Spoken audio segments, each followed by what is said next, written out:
जय माताजी भाई बधाने અને जय मां मोमाय बधाने તમારા બધાનું સ્વાગત છે ભાઈ મારી YouTube ચેનલમાં। આજે તમને અભિજીત ફરીથી દેખાડું છું અને એક ટોપિક ઉપર આપણે વાત કરવાની છે કે પૂરો નર કોને કહેવાય, પ્રાણીઓમાં પૂરો નર કોને કહેવાય એ ટોપિક ઉપર આજે આપણે વાત કરવાની છે। અશ્વ રહ્યો ને ભાઈ ઘોડો નર, એ એક જ એવું પ્રાણી છે તે પૂરો નર કહેવાય અને બીજા બધા પ્રાણી પૂરા નરમાં ન આવે ભાઈ। જેમ કે પાડો, ખૂટિયો, કૂતરો, એ જે બધા પ્રાણી રહ્યા એ પૂરા નરમાં ન આવે। એમાં આપણે આવી ગયા, માણસ હતા ને આવી ગયા। જેને સાતીનો ભાગ હોય ને એ પૂરો નર ન કહેવાય ભાઈ, અને જેને સાતીનો ભાગ ન હોય એ પૂરો નર કહેવાય। અને પૂરો નર એક જ કહેવાય પ્રાણીઓમાં ઘોડો। એ તમને આગળ દેખાડું, જોઈ લો, એને સાતીનો ભાગ નહીં હોય। જે સ્તન બોલ્યું ને આપણે, સ્તન સાતી, એ આને હોય જ નહીં સાતી, આને પૂરો નર કહેવાય ભાઈ। જોઈ લો તમે વિડીયોમાં, પૂરો નર ઘોડો હોય નર એને જ પૂરો નર કહેવાય। બાકી પૂરા નરમાં બીજું એકેય પ્રાણી ન કહેવાય કે એને પૂરો નર કહીએ કે આપણે। એમાં માણસે આવી ગયા ભાઈ, એને સાતી હોય, માણસને સાતી હોય, પાડાને સાતી હોય, ખૂટિયાને આંસળ હોય, બોકડાને આંસળ હોય, લગભગ પ્રાણીઓને બધાને આંસળ હોય। બાકી ઘોડું એક જ એવું છે જેને સ્તન ન આવે ભાઈ, આંસળ ન આવે, એને પાંદડિયું ન આવે, એ પૂરો નર કહેવાય ભાઈ।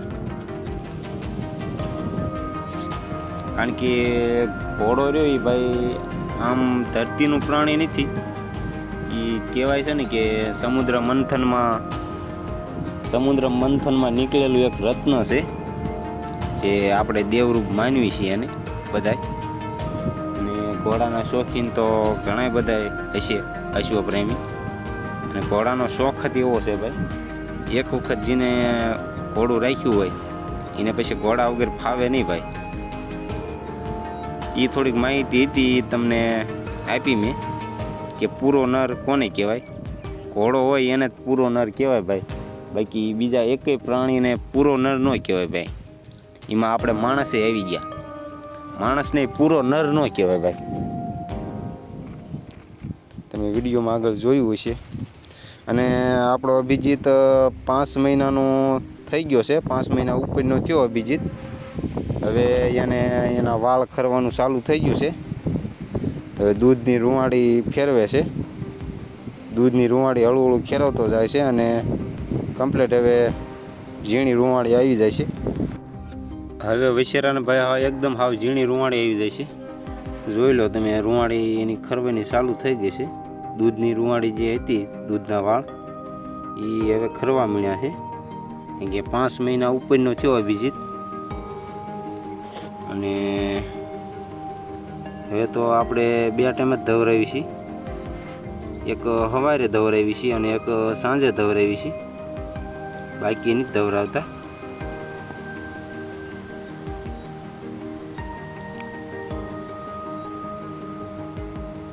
જોઈ લો, આ કાંધેથી ઘણી રૂંવાળી વહી ગઈ છે, આછી રહી છે। હવે એકદમ ઝીણી રૂંવાળી થઈ જશે અભિજીતની। અને આ જો તેઓ સાફ કરીને પછી અભિજીતને નવરાવો છે, પણ કોઈ હારે છે નહીં અત્યારે। તો આ ભાણો છે એ વિડીયો ઉતારે છે, એ જવાનો છે ઘેરે, અને પછી મારે અભિજીતને નવરાવો છે અને માનને નવરાવી છે।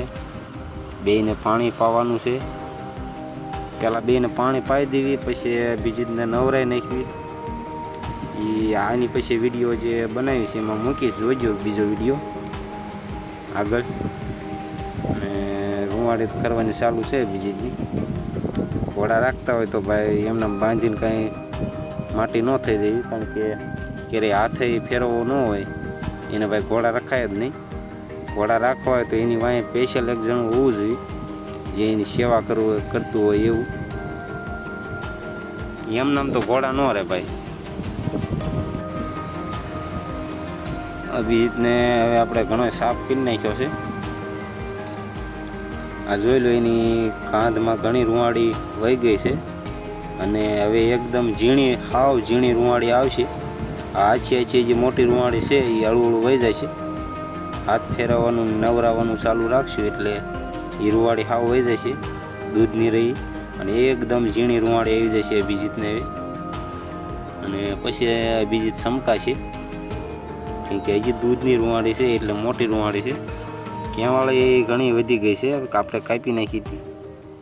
કેવાળી અત્યારે ઘણી મોટી થઈ ગઈ છે અભિજીતની. માથા ઉપર વાળ કરવાનું એનું ચાલુ થઈ ગયું છે અભિજીતનું. અને જે આપણે સાંડલો કર્યો હતો એ જે છે એમને હાવ ગયો નથી, કારણ કે પાકું કંકુ હતું, એનો સાંડલો ગયો નથી.